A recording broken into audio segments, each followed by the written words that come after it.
de el libro Los Grandes Iniciados, un estudio de la historia secreta de las religiones, de Edward Schure. Libro 6. Pitágoras, los misterios de Délfico. Tercer grado. Perfección, cosmogonía y psicología. La evolución del alma. El discípulo había recibido los principios de la ciencia del maestro. Esta primera iniciación había roto las gruesas escamas de materia que cubrían los ojos de su mente, desgarrando el velo brillante de la mitología. Lo había arrancado del mundo visible para lanzarlo locamente a los espacios ilimitados y sumergirlo en el sol de la inteligencia, desde el cual la verdad irradia sobre los tres mundos. Pero la ciencia de los números era solo el preámbulo de la gran iniciación. Armado con estos principios, se trataba ahora de descender desde las alturas del absoluto a las profundidades de la naturaleza para captar el pensamiento divino en la formación de las cosas y en la evolución del alma a través de los mundos. La cosmogonía y la psicología esotérica tocaban los mayores misterios de la vida, los secretos peligrosos y celosamente guardados de las ciencias y artes ocultas. Por eso, a Pitágoras le gustaba dar estas lecciones lejos del día profano, de noche, junto al mar, en las terrazas del templo de Ceres, al ligero murmullo de las olas jónica, con una cadencia tan melodiosa, a las lejanas fosforescencias del cosmo estrellado, o bien en las criptas del santuario, donde las lámparas egipcias de nafta difundían una luz uniforme y suave. Las mujeres iniciadas asistían a estas reuniones nocturnas, a veces sacerdotes o sacerdotisas, llegados de Delfos o Eleusis. Venían a confirmar las enseñanzas del maestro con el relato de sus experiencias o con la palabra lúcida del sueño clarividente. La evolución material y la evolución espiritual del mundo son dos movimientos opuestos, pero paralelos y concordantes en toda la escala del ser. Una solo puede explicarse por la otra, y vistas juntas explican el mundo. La evolución material representa la manifestación de Dios en la materia por el alma del mundo que trabaja en ella. La evolución espiritual representa el desarrollo de la conciencia en las monadas individuales y sus intentos de alcanzar, a través del ciclo de vidas, el espíritu divino del que emana. Ver el universo desde el punto de vista físico o desde el punto de vista espiritual no es considerar un objeto diferente, es mirar el mundo desde ambos extremos opuestos. Desde el punto de vista terrestre, la explicación racional del mundo debe comenzar por la evolución material, ya que se nos presenta desde este lado. Pero al hacernos ver la obra del espíritu universal en la materia y seguir el desarrollo de las monadas individuales, nos conduce imperceptiblemente al punto de vista espiritual y nos hace pasar del exterior al interior de las cosas, de la parte trasera del mundo a su parte delantera. Así procedía Pitágoras, que consideraba el universo como un ser vivo, animado por una gran alma y penetrado por una gran inteligencia. La segunda parte de su enseñanza comenzó, pues, con la cosmogonía. Si nos atenemos a las divisiones del cielo que encontramos en los fragmentos esotéricos de los pitagóricos, esta astronomía sería similar a la de Ptolomeo, con la Tierra inmóvil y el Sol girando a su alrededor, con los planetas y todo el cielo. Pero el propio principio de esta astronomía nos advierte de que es puramente simbólica. En el centro de su universo, Pitágoras sitúa el fuego, del que el sol es solo un reflejo. Ahora bien, en todo el esoterismo de Oriente, el fuego es el signo representativo del espíritu, de la conciencia divina y universal. Lo que nuestros filósofos consideran generalmente como la física de Pitágoras y Platón no es, pues, más que una descripción pictórica de su filosofía secreta, luminosa para los iniciados, pero tanto más impenetrable para el vulgo, ya que se hacía pasar por simple física. Busquemos, pues, una especie de cosmografía de la vida de las almas, y nada más. La región sublunar designa la esfera donde se ejerce la atracción terrestre y se denomina Círculo de las Generaciones. Con esto, los iniciados querían decir que la Tierra es para nosotros la región de la vida corpórea. Allí tienen lugar todas las operaciones que acompañan a la encarnación y desencarnación de las almas. La esfera de los 6 planetas y el Sol corresponde a categorías ascendentes de espíritus. El Olimpo, concebido como una esfera rodante, es llamado el cielo de los fijos, porque se asimila a la esfera de las almas perfectas. Esta astronomía infantil cubre así una concepción del universo espiritual. Pero todo hace pensar que los antiguos iniciados, en particular Pitágoras, tenían nociones mucho más precisas de la unidad física. Aristóteles afirma que los pitagóricos creían en el movimiento de la Tierra alrededor del Sol. Copérnico dice que la idea de la rotación de la Tierra alrededor de su eje le vino cuando leyó en Cicerón que un tal Iseta de Siracusa había hablado del movimiento diurno de la Tierra. Pitágoras enseñó a sus discípulos de tercer grado el doble movimiento de la Tierra, sin tener las medidas exactas de la ciencia moderna, que las estrellas son otros tantos sistemas solares que se rigen por las mismas leyes que el nuestro, y cada uno de los cuales tiene su propio lugar en el inmenso universo. También sabía que cada mundo solar forma un pequeño universo que tiene su correspondencia en el mundo espiritual y su propio cielo. Los planetas sirvieron para marcar la escala, pero estas nociones, que habrían trastornado la mitología popular y que la multitud habría tachado de sacrilegas, nunca se confirmó en la escritura vulgar. Solo se enseñaba bajo el sello de lo más profundo secreto. Pitágoras decía que el universo visible, el cielo con todas sus estrellas, no es más que una forma temporal del alma del mundo, la gran Maía, que concentra la materia dispersa en los espacios infinitos, para luego disolverla y dispersarla en un imponderable fluido cósmico. Cada vórtice solar posee una partícula de esta alma universal, que evoluciona en su seno durante millones de siglos, con un impulso y medida especiales. En cuanto a las potencias, los reinos, las especies y las almas vivas que aparecerán sucesivamente en los astros de este pequeño mundo, viene de Dios, descienden del Padre, es decir, emanan de un orden espiritual, inmutable y superior, así como de una evolución material anterior, quiero decir, de un sistema solar extinguido.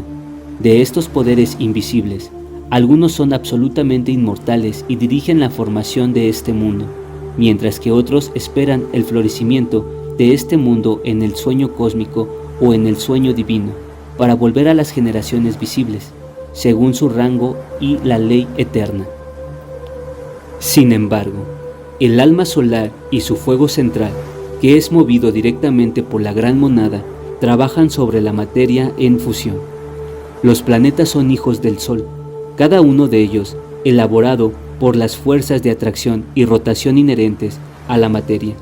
Están dotados de un alma semiconsciente derivada del alma solar y tiene su carácter distintivo, su papel particular en la evolución. Como cada planeta es una expresión diversa del pensamiento de Dios, como ejerce una función especial en la cadena planetaria.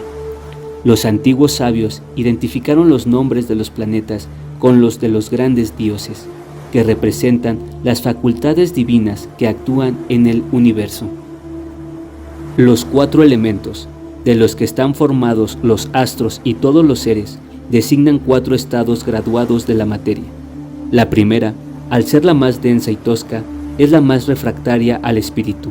La última, al ser la más refinada, muestra una gran afinidad con él.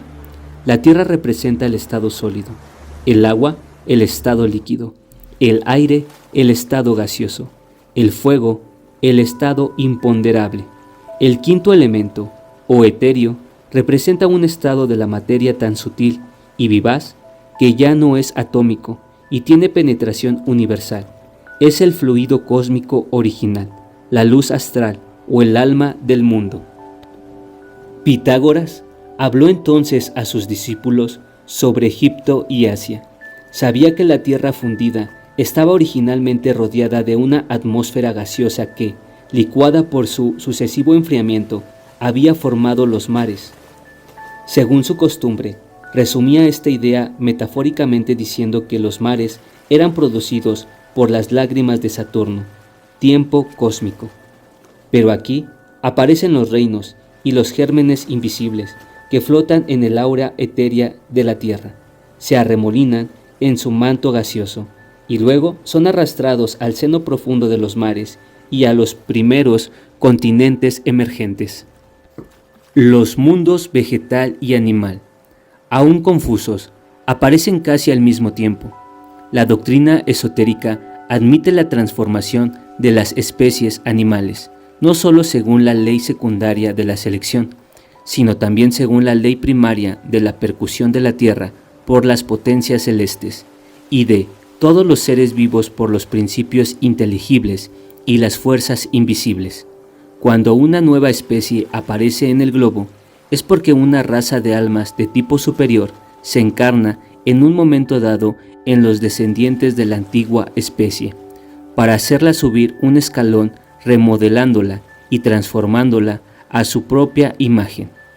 Así es como la doctrina esotérica explica la aparición del hombre en la tierra. Desde el punto de vista de la evolución terrestre, el hombre es la última rama y la coronación de todas las especies anteriores. Pero este punto de vista no es más suficiente para explicar su entrada en escena de lo que sería para explicar la aparición de las primeras algas o del primer crustáceo en el fondo del mar. Todas estas creaciones sucesivas presuponen, como todo nacimiento, la percusión de la tierra por las potencias invisibles que crean la vida. La del hombre presupone el reinado previo de una humanidad celeste que preside el florecimiento de la humanidad terrestre y le envía como las olas de una mera formidable.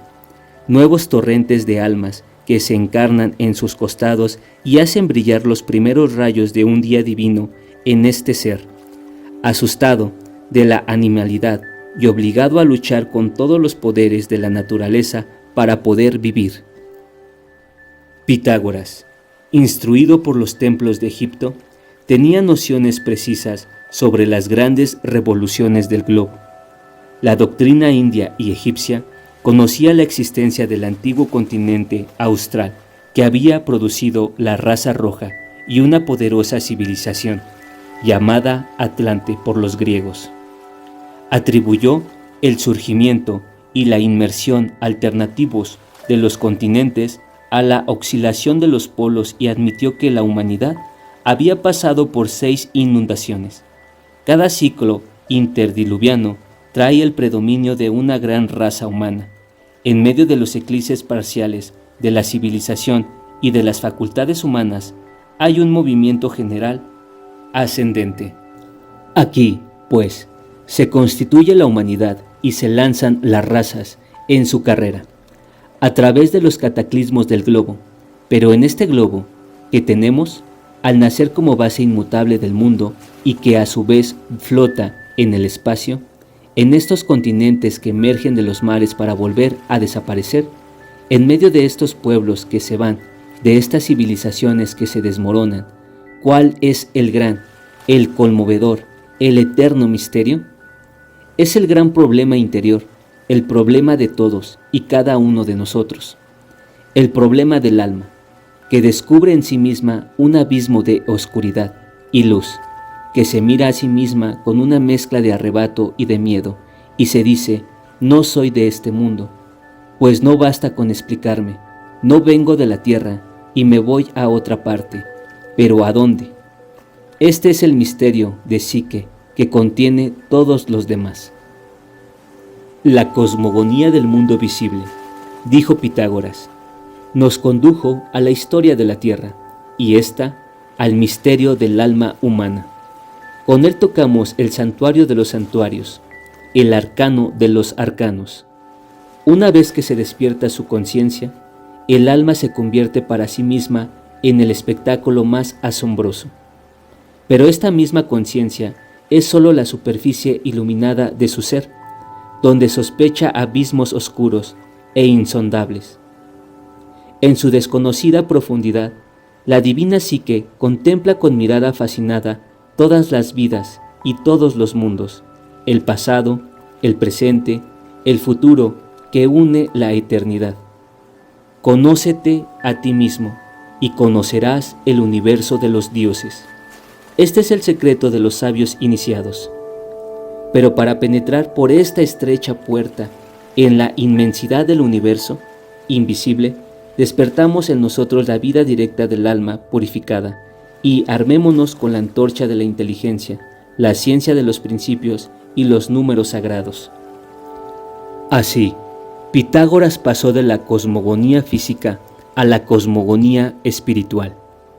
Después de la evolución de la Tierra, contó la evolución del alma a través de los mundos. Fuera de la iniciación, esta doctrina se conoce como la transmigración de las almas. Ninguna parte de la doctrina oculta ha sido más malentendida que esta, de modo que la literatura antigua y moderna solo la conoce por transgiversaciones infantiles. El propio Platón, el único de todos los filósofos que más contribuyó a su popularización, no dio más que visiones fantasiosas y a veces extravagantes de ella. Bien, porque su prudencia o sus juramentos le impedían decir todo lo que sabía. Pocos sospechan hoy que pudo tener un aspecto científico para los iniciados, abriendo perspectivas infinitas y dando al alma consuelos divinos. La doctrina de la vida ascensional del alma a través de la serie de existencias es el rasgo común de las tradiciones esotéricas y la coronación de la teosofía.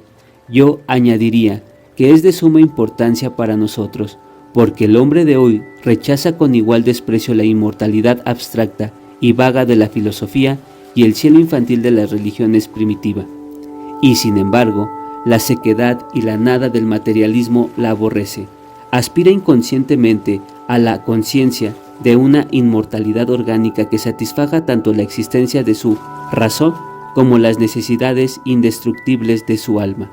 Es comprensible, además, porque los iniciados de las antiguas religiones, aunque tenían conocimiento de estas verdades, las mantenían tan secretas. Son de tal naturaleza que dan vértigo a la mente inculta. Están estrechamente relacionados con los profundos misterios de la generación espiritual de los sexos y de la generación en la carne, de los que dependen los destinos de la humanidad futura. Uno esperaba esta hora trascendental de la enseñanza esotérica con una especie de inquietud. Por la palabra de Pitágoras, como por un lento encantamiento, la materia pesada pareció perder su peso. Las cosas de la tierra se volvieron transparentes, las del cielo visibles para el espíritu. Esferas de oro y azur, entrecruzadas, con esencias luminosas, desplegaron sus orbes hasta el infinito. Entonces los discípulos, hombres y mujeres, agrupados en torno al maestro, en una parte subterránea del templo de Ceres llamada la cripta de Proserpina, escucharon con palpitante emoción la historia celestial de Psique. ¿Qué es el alma humana? Un fragmento de la gran alma del mundo, una chispa del espíritu divino, una monada inmortal. Pero si su posible futuro se abre en los insondables esplendores de la conciencia divina, su misterioso florecimiento se remota a los orígenes de la materia organizada. Para llegar a ser lo que es en la humanidad actual, tuvo que pasar por todos los reinos de la naturaleza, por toda la escala de los seres, desarrollándose gradualmente a través de una serie de innumerables existencias. El espíritu que trabaja los mundos y condensa la materia cósmica en enormes masas se manifiesta con distinta intensidad y cada vez mayor concentración en los sucesivos reinos de la naturaleza. Fuerza ciega e indistinta en el mineral, individualizada en el planeta, polarizada en la sensibilidad y el instinto de los animales, tiende hacia la monada consciente en esta lenta elaboración, y la monada elemental es visible en el animal más inferior.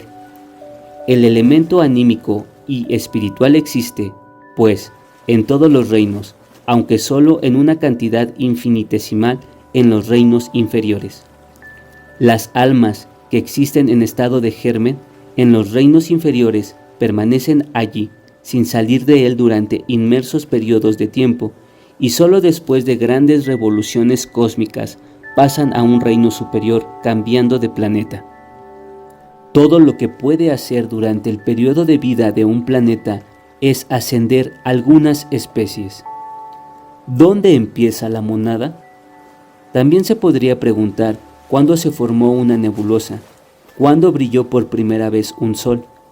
En cualquier caso, lo que constituye la esencia de cualquier hombre debe haber evolucionado durante millones de años a través de una cadena de planetas y de los reinos inferiores, conservando a través de todas estas existencias un principio individual que lo sigue a todas partes.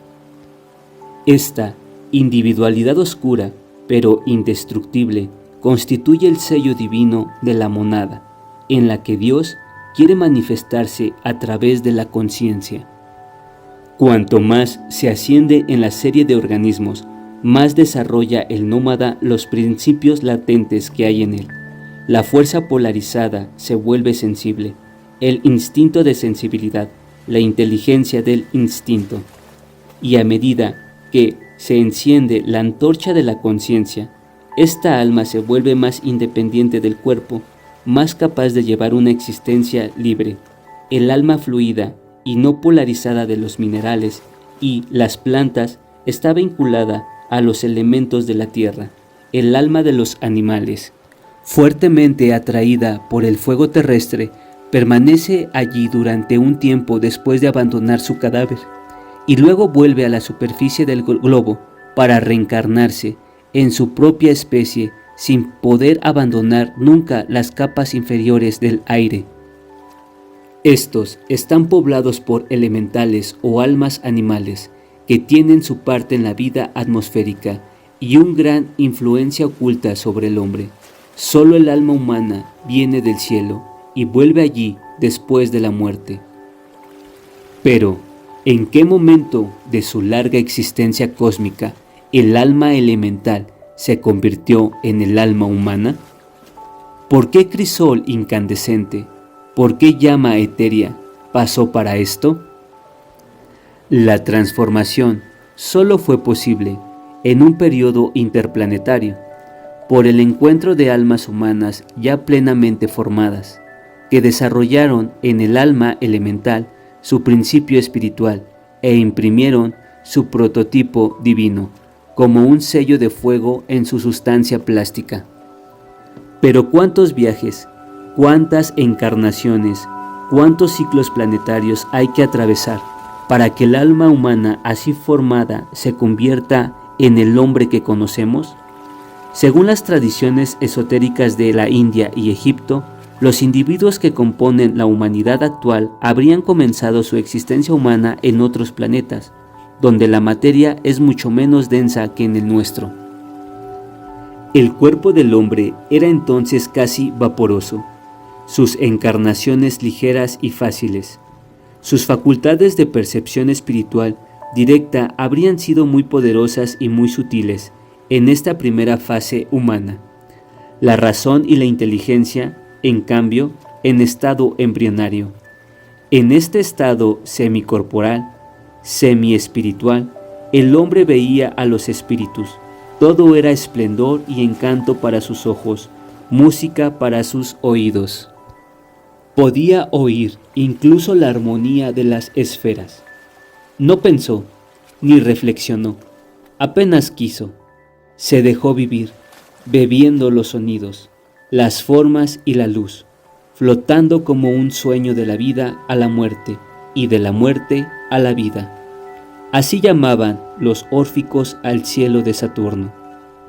Solo, encarnando en planetas de densidad creciente, según la doctrina de Hermes, el hombre se ha materializado.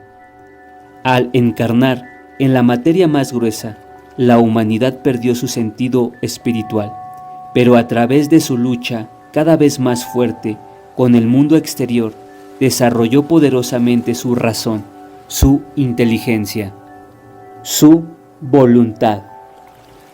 La tierra es el último peldaño de este descenso a la materia que Moisés llama la salida del paraíso y Orfeo la caída en el círculo sublunar. A partir de ahí, el hombre puede ascender penosamente por los círculos en una serie de nuevas existencias y recuperar sus sentidos espirituales, mediante el libre ejercicio de su intelecto y voluntad.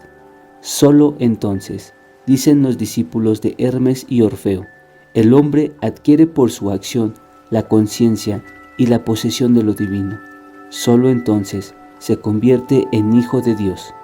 Y los que en la tierra han llevado este nombre deben haber descendido y ascendido por la espiral espantosa antes de aparecer entre nosotros. ¿Qué es entonces la humilde psique en su origen? Un aliento que pasa, un germen que flota, un pájaro que sopla el viento y que va de vida en vida, y, sin embargo, de naufragio en naufragio, a través de millones de años, se ha convertido en la hija de Dios y ya no reconoce otra patria que el cielo. Por eso, la poesía griega, con su profundo y luminoso simbolismo, comparaba el alma con el insecto alado, a veces lombriz de tierra, a veces mariposa celestial. ¿Cuántas veces ha sido crisalizada y cuántas mariposa? Ella nunca lo sabrá, pero siente que tiene alas. Así es el vertiginoso pasado del alma humana, explica su estado actual y nos permite vislumbrar su futuro. ¿Cuál es la situación de la psique divina en la vida terrenal? Si lo pensamos, no podemos imaginar una situación más extraña y trágica. Desde su doloroso despertar en el aire espeso de la tierra, el alma está enredada en los pliegues del cuerpo, vive, respira y piensa solo a través de ella, y, sin embargo, no es ella misma. A medida que se desarrolla, siente crecer en su interior una luz temblorosa, algo invisible e inmaterial que llama su espíritu, su conciencia. Sí, el hombre tiene un sentido innato de su triple naturaleza, ya que distingue en su propio lenguaje instintivo entre su cuerpo y su alma, y entre su alma y su espíritu, pero el alma cautiva y atormentada se debate entre sus dos compañeros como entre el abrazo de una serpiente de 1000 pliegues y un genio invisible que la llama, pero cuya presencia solo se siente por el abatir de sus alas y de los destellos fugaces. A veces, este cuerpo la absorbe hasta tal punto que solo vive de sus sensaciones y pasiones. Se revuelca con él en las orgías sangrientas de la ira o en el humo espeso de la voluptuosidad carnal, hasta que se asusta de sí misma por el silencio profundo del compañero invisible. A veces atraída por él, se pierde en una altura de pensamiento tal que olvida la existencia del cuerpo, hasta que éste le recuerda su presencia mediante una llamada tiránica.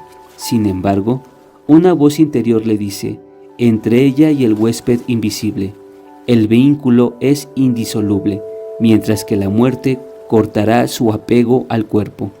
Pero arrojada entre los dos, en su eterna lucha, el alma busca vanamente la felicidad y verdad. En vano se busca a sí mismo en sus sensaciones pasajeras, en sus pensamientos que huyen de él, en el mundo que cambia como un espejismo. Al no encontrar nada que dure, atormentado, perseguido, como una hoja en el viento, duda de sí mismo y de un mundo divino que se le revela solo a través de su dolor y de su impotencia para alcanzarlo. La ignorancia humana está escrita en las contradicciones de los llamados sabios, y la tristeza humana en la insondable sed de los ojos humanos. Finalmente, por mucho que sepa, el nacimiento y la muerte encierran al hombre entre dos límites fatales. Son dos puertas de oscuridad, más allá de las cuales no se ve nada. La llama de su vida se enciende al entrar en una y se apaga al salir de la otra. ¿Sería lo mismo con el alma? Si no es así, ¿en qué se convierte? La respuesta que los filósofos han dado a este conmovedor problema ha sido muy diversa. La de los teósofos iniciados de todos los tiempos es esencialmente la misma. Está de acuerdo con el sentimiento universal y con el espíritu íntimo de las religiones. Estos últimos solo han expresado la verdad en formas supersticiosas o simbólicas. La doctrina esotérica abre perspectivas mucho más amplias y sus afirmaciones están relacionadas con las leyes de la evolución universal. Esto es lo que los iniciados, instruidos por las tradiciones y por las muchas experiencias de la vida psíquica, han dicho al hombre: lo que se agita en ti, lo que llamas tu alma, es un doble etéreo del cuerpo que contiene en sí mismo un espíritu inmortal. El espíritu construye y teje, por su propia actividad, su cuerpo espiritual. Pitágoras lo llamó el carro sutil del alma, porque está destinado a sacarla de la tierra después de la muerte. Este cuerpo espiritual es el órgano del espíritu, su envoltura sensible, su instrumento volutivo, y sirve para animar el cuerpo, que de otro modo permanecería inerte. En las apariciones de los moribundos o muertos, este doble se hace visible, pero esto siempre supone un estado nervioso especial en el vidente. La sutileza, el poder, la perfección del cuerpo espiritual varía según la calidad del espíritu que contiene, y hay matices más numerosos y mayores diferencias entre la sustancia de las almas tejidas en la luz astral, pero impregnadas de los fluidos imponderables de la tierra y del cielo, que, entre todos los cuerpos terrestres y todos los estados de la materia pesada. Este cuerpo astral, aunque mucho más sutil y más perfecto que el cuerpo terrestre, no es inmortal como la monada que contiene. Cambia, se purifica, según los ambientes por los que pasa. El espíritu lo moldea, lo transforma perpetuamente a su propia imagen, pero nunca lo abandona, y si se despoja gradualmente de él, es poniéndole sustancias más etéreas. Esto lo enseñó Pitágoras, que no concebía la entidad espiritual abstracta, la monada sin forma. El espíritu en acción, tanto en las profundidades de los cielos como en la tierra, debe tener un órgano. Este órgano es el alma viva, bestial o sublime, oscura o radiante, pero que tiene la forma humana, esa imagen de Dios. ¿Qué sucede al morir? Cuando se acerca a la muerte, el alma suele sentir su inminente separación del cuerpo. Ve toda su existencia terrenal en imágenes abreviadas, en rápidas sucesiones, con una vivacidad aterradora. Pero cuando la vida agotada se detiene en el cerebro, éste se confunde y pierde toda conciencia. Si es un alma santa y pura, sus sentidos espirituales ya se han despertado a través del desprendimiento gradual de la materia. Ha tenido antes la muerte, de alguna manera, aunque solo sea por una introspección de su propio estado, la sensación de la presencia de otro mundo. A las silenciosas solicitaciones, a las lejanas llamadas, a los vagos rayos del invisible, la tierra ha perdido ya su consistencia, y cuando el alma escapa por fin del cadáver enfriado, feliz de su liberación, se siente elevada en una gran luz a la familia espiritual a la que pertenece. Pero no es así con el hombre común, cuya vida se ha dividido entre los instintos materiales y las aspiraciones más elevadas. Se despierta con la conciencia a medias, como en el sopor de una pesadilla. Ya no tiene brazos para abrazar, ni voz para gritar, pero recuerda, sufre, existe en un limbo de oscuridad y terror. Lo único que ve allí es la presencia de su cadáver, del que se desprende, pero por el que sigue sintiendo una atracción invencible. ¿Por qué por el vivo? Y ahora, ¿qué es? Se busca a sí mismo con terror en las fibras heladas de su cerebro. en la sangre helada de sus venas y no se encuentra. ¿Está muerto? ¿Está vivo? Le gustaría ver, aferrarse a algo, pero no ve, no capta nada. La oscuridad lo encierra. A su alrededor, dentro de él, todo es caos. Solo ve una cosa, y esa cosa le atrae y le horroriza. La siniestra fosforescencia de sus propios restos, y la pesadilla comienza de nuevo. Este estado puede durar meses o años. Su duración depende de la fuerza de los instintos materiales del alma, pero buena o mala, infernal o celestial, esta alma irá tomando conciencia de sí misma y de su nuevo estado. Una vez libre de su cuerpo, escapará a los abismos de la atmósfera terrestre, cuyos ríos eléctricos la llevan aquí y allá, y cuyos vagabundos multiformes, más o menos parecidos a ella, comienzan a percibir como destellos fugaces en una espesa niebla. Entonces comienza una vertiginosa e implacable lucha del alma, todavía agobiada, por ascender a las capas superiores del aire, por liberarse de las atracciones terrestres y ganar en el cielo de nuestro sistema planetario las regiones que le es propia y que solo los guías amigos pueden mostrarle. Pero antes de que pueda oírlos y verlos, suele pasar mucho tiempo. Esta fase de la vida del alma ha tenido varios nombres en las religiones y mitologías. Moisés lo llama Oreb, Orfeo lo llama Erebus, el cristianismo lo llama purgatorio o valle de las sombras de la muerte. Los iniciados griegos lo identificaban con el cono de sombra que la tierra siempre arrastra tras de sí y que llega hasta la luna, y por ello lo llamaban el abismo de Hécate. Según los órficos y los pitagóricos, las almas que intentan desesperadamente alcanzar el círculo de la luna se arremolinan en este pozo tenebroso, y la violencia de los vientos las devuelven a la tierra por miles. Homero y Virgilio los comparan con torbellinos de hojas, con enjambres de pájaros asustados por la tormenta. La luna desempeñó un gran papel en el esoterismo antiguo. En su cara, orientada hacia el cielo, las almas debían purificar su cuerpo astral antes de continuar su ascensión celestial. También se suponía que los héroes y los genios se quedaban un tiempo en su cara vuelta hacia la tierra para tomar un cuerpo adecuado a nuestro mundo antes de reencarnarse allí.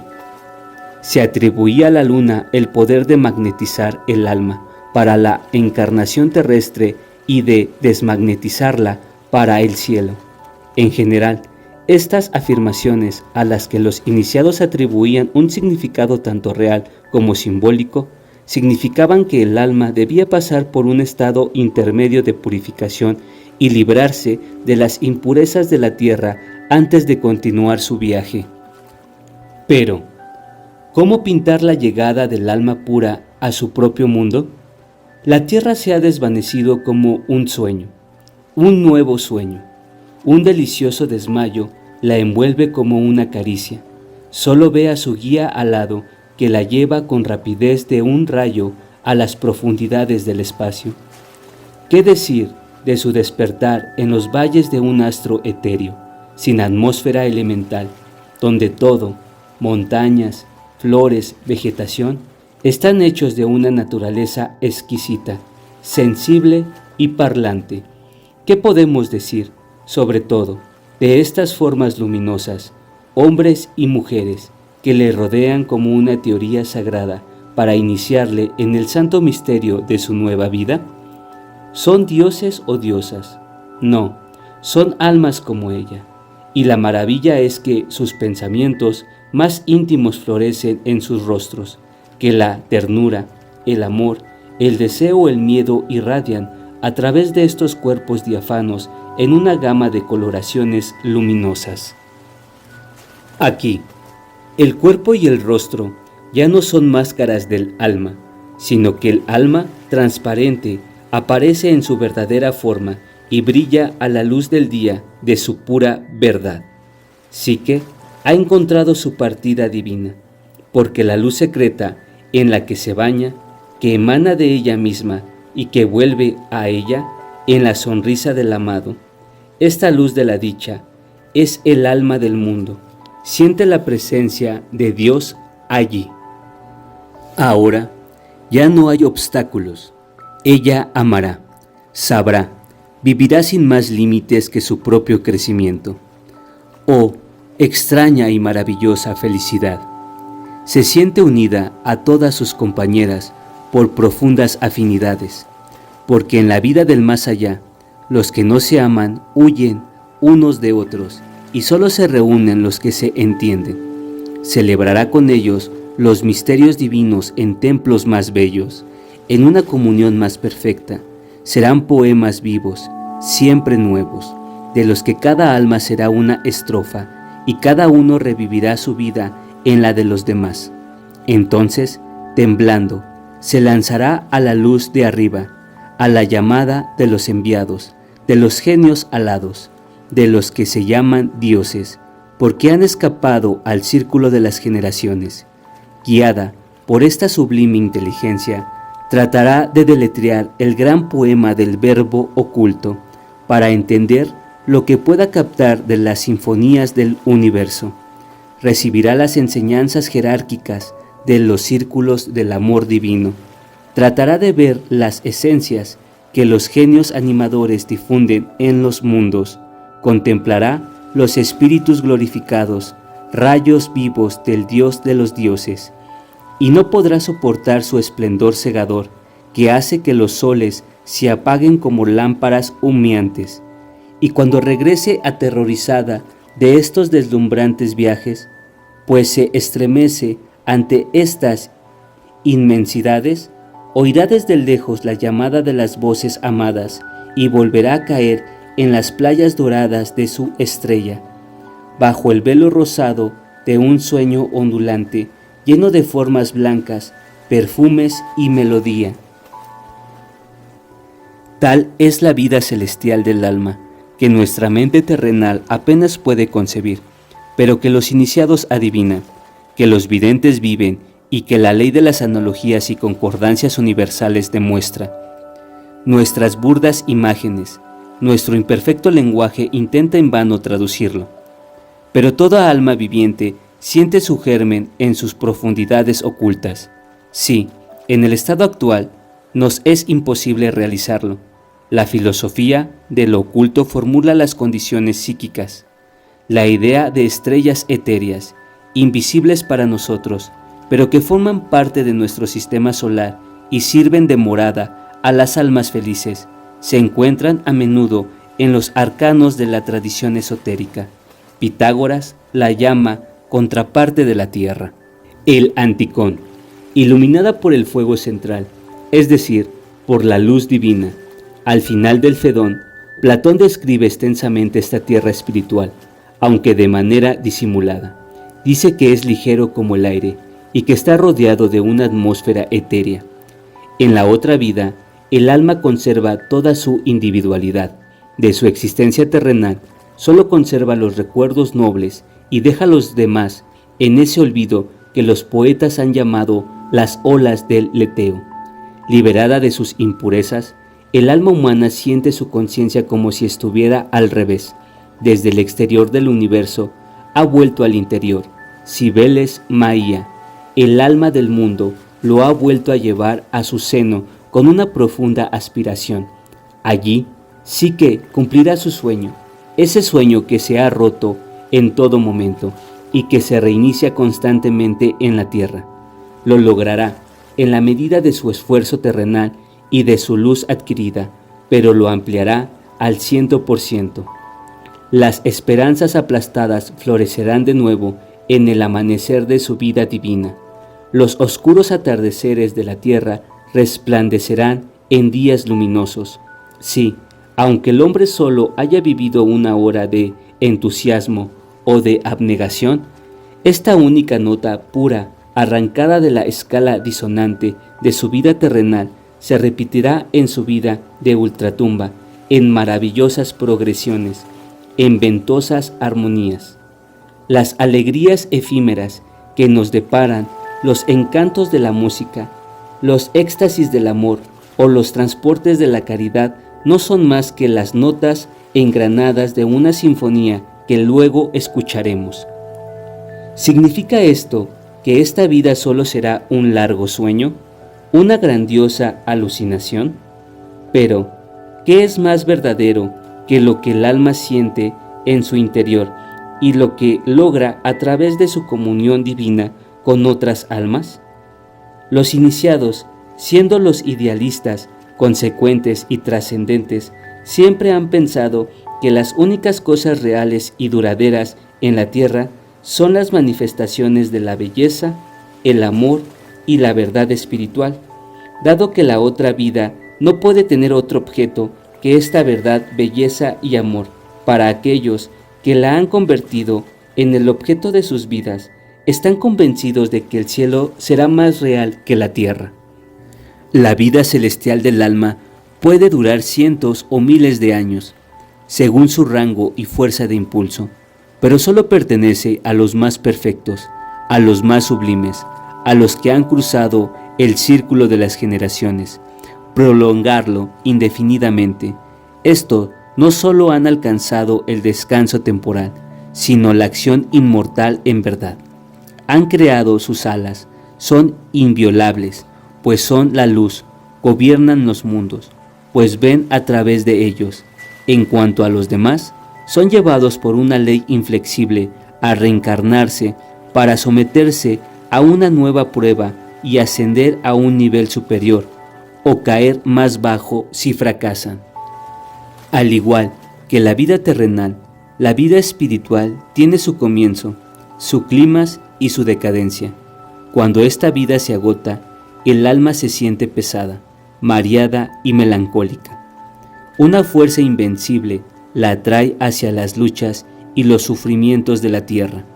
Este deseo está mezclado con terribles apreciaciones y un inmenso dolor de dejar la vida divina. Pero ha llegado el momento. La ley debe cumplirse. La pesadez aumenta. Se ha producido un oscurecimiento en su interior. Solo ve a sus compañeros luminosos a través de un velo, y este velo, cada vez más grueso, le hace sentir la inminente separación. Oye sus tristes despedidas.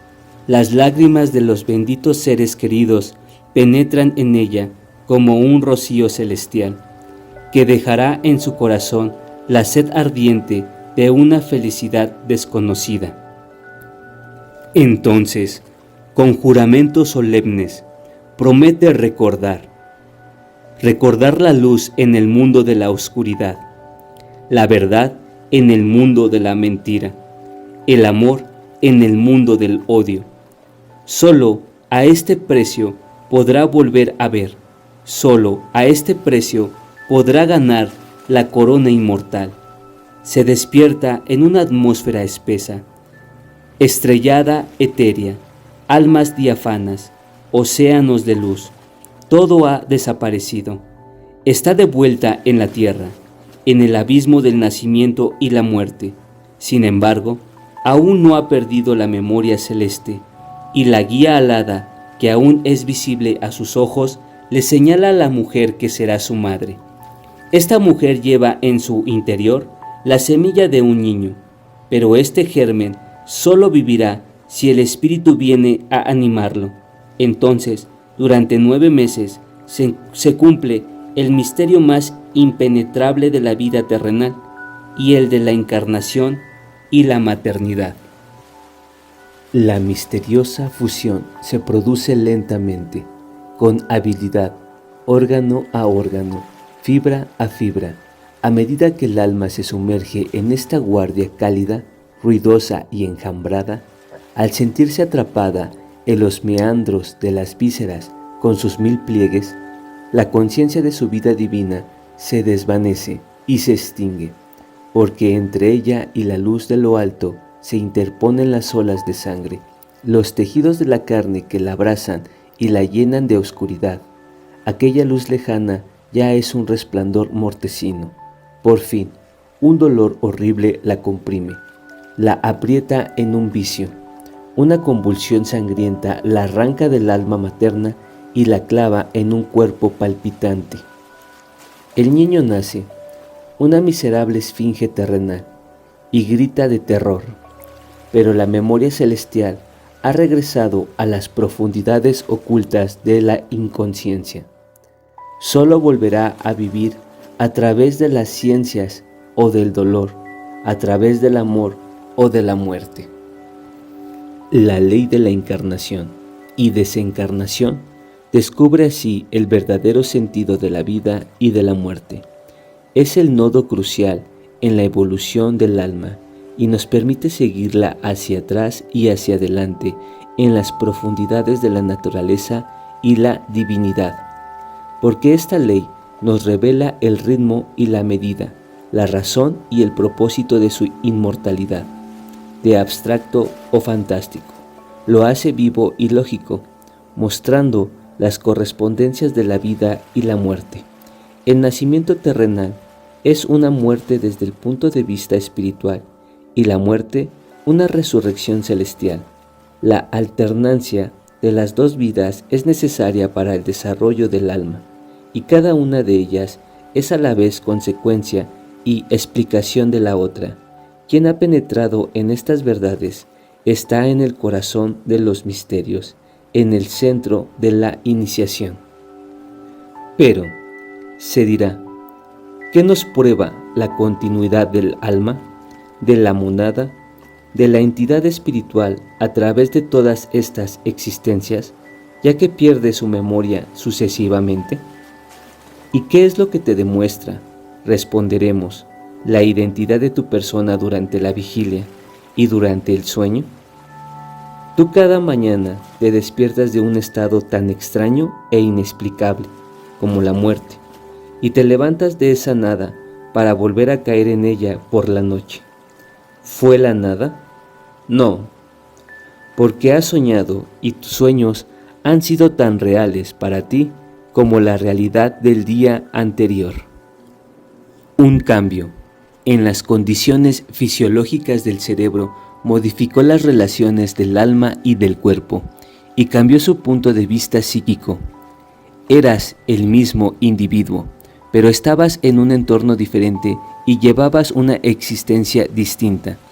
En los magnetizados, los sonámbulos y los clarividentes, el sueño desarrolla nuevas facultades que nos parecen milagrosas, pero que son las facultades naturales del alma desprendidas del cuerpo. Una vez despiertos, estos clarividentes ya no recuerdan lo que vivieron, dijeron e hicieron durante su sueño lúcido, pero recuerdan perfectamente en uno de sus sueños lo que sucedió en el sueño precedente, y a veces predicen con exactitud matemática lo que sucederá en el siguiente. Tienen pues, por así decirlo, dos conciencias, dos vidas alternas completamente distintas, pero cada una de las cuales tiene su continuidad racional y que se enrollan alrededor de la misma individualidad como cuerdas de diversos colores alrededor de un hilo invisible. Por eso, en un sentido muy profundo, los antiguos poetas iniciados llamaban al sueño hermano de la muerte, porque un velo de olvido separa el sueño y la vigilia. Así como nuestra vida terrenal está dividida en dos partes siempre alternas, así el alma alterna en la inmensidad de su evolución cósmica entre la encarnación y la vida espiritual, entre la tierra y el cielo. Este paso alternativo de un plano del universo a otro, esta inversión de los polos de su ser no es menos necesaria para el desarrollo del alma que la alternancia de la vigilia y el sueño para la vida corporal del hombre. Necesitamos las olas del leteo cuando pasamos de una existencia a otra. En esta última, un velo saludable nos oculta el pasado y el futuro, pero el olvido no es total y la luz atraviesa el velo. Solo las ideas innatas demuestran una existencia previa, pero hay más. nacemos con un mundo de vagos recuerdos, impulsos misteriosos, presentimientos divinos. Hay, en los niños nacidos de padres apacibles y tranquilos, irrupciones de pasiones salvajes que el atavismo no es suficiente para explicar y que provienen de una existencia anterior. En las vidas más humildes hay lealtades inexplicables y sublimes a un sentimiento, a una idea. ¿No provienen de las promesas y juramentos de la vida celestial? Porque la memoria oculta que el alma ha conservado es más fuerte que todas las razones terrenales. Según se aferre a este recuerdo o lo abandone, se ve que vence o sucumbe. La verdadera fe es esta felicidad silenciosa del alma a sí misma, del alma a sí misma. Es concebible, por lo tanto, que Pitágoras, así como todos los teósofos, consideraran la vida corporal como una elaboración necesaria de la voluntad y la vida celestial como un crecimiento y una realización espiritual. Las vidas se suceden y no se parecen, pero se suceden con una lógica implacable. Si cada uno de ellos tiene su propia ley y su destino especial, su secuencia se rige por una ley general que podríamos llamar la repercusión de las vidas. Según esta ley, las acciones de una vida tienen su repercusión fatal en la siguiente. El hombre no solo reencarna con los instintos y facultades que desarrolló en su encarnación anterior, sino que el tiempo mismo de su existencia estará determinado en gran medida por el buen o mal uso que haya hecho de su libertad en su vida anterior. Hay un proverbio que dice que ninguna palabra o acción tiene eco en la eternidad. Según la doctrina esotérica, este proverbio se aplica a la carta de una vida a la siguiente. Para Pitágoras, las aparentes injusticias del destino, las deformidades, las miserias, los golpes del destino, las desgracias de todo tipo encuentran su explicación en el hecho de que cada existencia es la recompensa o el castigo de la anterior. Una vida criminal genera una vida de expiación, una vida imperfecta, una vida de pruebas. Una buena vida determina una misión, una vida superior, una misión creativa, la sanación moral, que se aplica con aparente imperfección en el punto de vista de una sola vida, se aplica así con admirable perfección y minuciosa justicia en la serie de vidas. En esta serie puede haber una progresión hacia la espiritualidad y la inteligencia, así como una regresión hacia la bestialidad y la materia. A medida que el alma asciende en grados, adquiere una mayor participación en las elecciones de sus reencarnaciones. El alma inferior se somete a ella, el alma media elige entre las que se le ofrecen, el alma superior, que se impone una misión, la elige por devoción. Cuanto más elevada es el alma, más conserva en sus encarnaciones la conciencia clara e irrefragable de la vida espiritual, que reina más allá de nuestro horizonte terrestre, que la envuelve como una esfera de luz y envía sus rayos a nuestras tinieblas. La tradición dice incluso que los iniciadores del primer rango, los profetas divinos de la humanidad, recordaban sus vidas terrenales anteriores.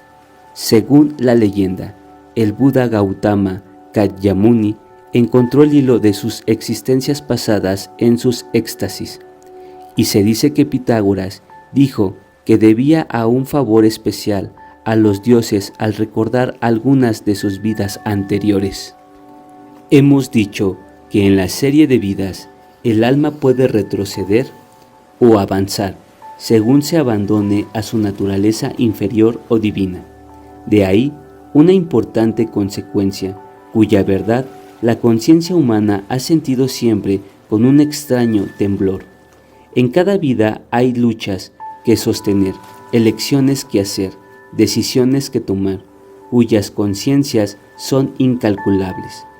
Pero en el camino ascendente de la bondad, que pasa por una serie considerable de encarnaciones, debe haber una vida, un año, un día, tal vez una hora, en la que el alma, habiendo alcanzado la plena conciencia del bien y del mal, pueda elevarse por un último y soberano esfuerzo a una altura de la que no tenga que descender nunca más, y donde comience el camino hacia las cumbres.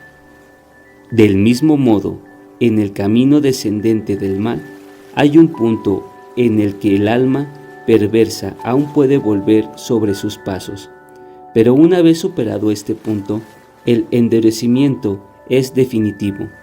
De existencia en existencia, rodará hasta el fondo de la oscuridad, perderá su humanidad. El ser humano se convertirá en un demonio animal, y su monada indestructible se verá obligada a comenzar de nuevo la dolorosa y espantosa evolución a través de la serie de reinos ascendentes e innumerables existencias. Este es el verdadero infierno según la ley de la evolución, y no es tan terrible y más lógico que el de las religiones esotéricas.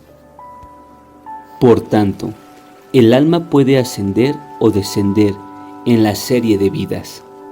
En cuanto a la humanidad terrestre, su marcha es según la ley de una progresión ascendente que forma parte del orden divino. Esta verdad, que creemos que es de recién descubrimiento, era conocida y enseñada en los antiguos misterios.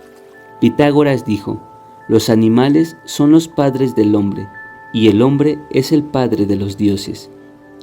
Desarrollaba filosóficamente lo que también enseñaban los símbolos de Eleusis: el progreso de los reinos ascendentes, la aspiración del mundo vegetal al mundo animal, del mundo animal al mundo humano, y la sucesión en la humanidad de razas cada vez más perfectas. Este progreso no se realiza de manera uniforme, sino en ciclos regulares y crecientes, uno dentro de otro. Cada pueblo tiene su juventud, su madurez y su decadencia. Lo mismo ocurre con todas las razas: la raza roja, la raza negra y la raza blanca, que han reinado por turnos sobre el globo. La raza blanca, todavía en su juventud, no ha alcanzado su madurez en nuestros días. En su apego desarrollará de su propio seno una raza perfeccionada, mediante el restablecimiento de la iniciación y la selección espiritual de los matrimonios. Así se suceden las razas, así progresa la humanidad. Los antiguos iniciados iban mucho más lejos en sus predicciones que los modernos. Admitieron que llegaría un momento en el que la gran masa de individuos que componen la humanidad actual pasarían a otro planeta para comenzar un nuevo ciclo.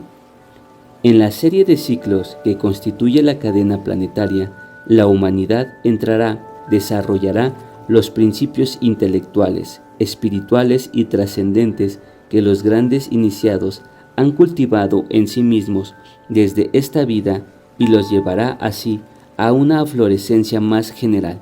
Ni qué decir tiene que esta evolución abarcará no solo miles, sino millones de años, y provocará cambios en la condición humana como no podemos imaginar. Para caracterizarlos, Platón dice que en ese momento los dioses habitarán realmente los templos de los hombres. Es lógico admitir que en la cadena planetaria, es decir, en las sucesivas evoluciones de nuestra humanidad, en otros planetas, sus encarnaciones se vuelvan cada vez más de naturaleza etérea, lo que las acercará imperceptiblemente al estado puramente espiritual, a esa octava esfera que está fuera del círculo de las generaciones y por las que los antiguos teósofos designaban el estado divino. También es natural que, como no todos tienen el mismo impulso y muchos se quedan en el camino o retroceden, El número de los elegidos siempre disminuye en este prodigioso ascenso. Es suficiente para marear nuestras mentes terrestres, pero las mentes celestiales lo contemplan sin miedo, como nosotros contemplamos una sola vida. La evolución de las almas, así entendida, ¿no está en conformidad con la unidad del espíritu? Ese principio de principios, con la homogeneidad de la naturaleza, esa ley de leyes, con la continuidad del movimiento, esa fuerza de fuerzas, visto a través del prisma de la vida espiritual, un sistema solar no es solo un mecanismo material, sino un organismo vivo, un reino celestial, donde las almas viajan de mundo en mundo, como el propio aliento de Dios que lo anima. ¿Cuál es entonces el objetivo final del hombre y de la humanidad según la doctrina esotérica? Después de tantas vidas, muertes, renacimientos, calmas y detalles conmovedores, ¿hay un final para los trabajos de psique? Sí, dicen los iniciados, cuando el alma haya conquistado definitivamente la materia, cuando, desarrollando todas sus facultades espirituales, haya encontrado en sí misma el principio y el fin de todas las cosas, entonces, no siendo ya necesaria la encarnación, entrará en el estado divino por su completa unión con la inteligencia divina, puesto que apenas podemos percibir la vida espiritual de la vida después de cada vida terrenal. ¿Cómo vamos a imaginar esa vida perfecta que seguirá a toda la serie de sus existencias espirituales? Este cielo de los cielos será a su anterior dicha lo que el océano es a los ríos. Para Pitágoras, la apoteosis del hombre no era la inmersión en la inconsciencia, sino la actividad creadora en la conciencia suprema.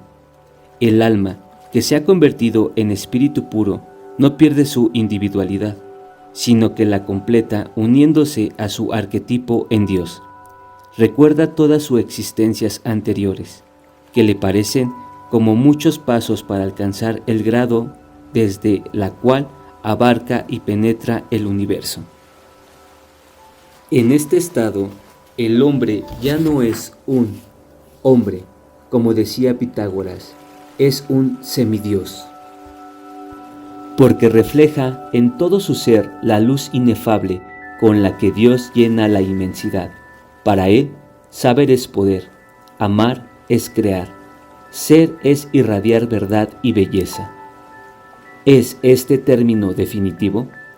La eternidad espiritual tiene otras medidas que el tiempo solar, pero también tiene sus etapas, sus normas y sus ciclos, solo que están completamente más allá de la concepción humana.